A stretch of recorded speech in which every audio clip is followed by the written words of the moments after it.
ที่ทิ้งกันเขาจึงกลับมาฝันว่าเจ้ายังหากันบ่ได้บอกลา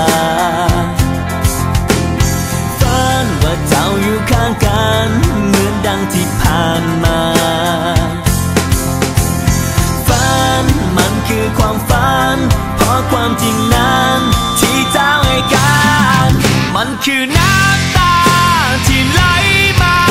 ในวันที่เจ้าได้บอกลาเสียเจ้าที่ล้ำลามันทำให้ใจของเขาสายตาบ่เหมือนเคยบอกได้เลยว่าเจ้าบ่เหมือนเก่าผู้ดีว่าเจ้าหักเขาจะน้อยจะเอาแต่ฝันทั้งเขาเฮ็ดหยัง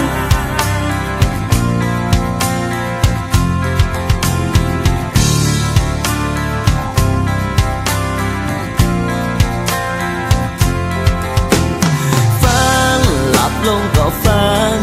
เห็นแต่หน้าเจ้าฝันว่ามีเฮาอยู่ทุกเวลาฝันว่าเจ้าอยู่ข้างกันเหมือนดังที่ผ่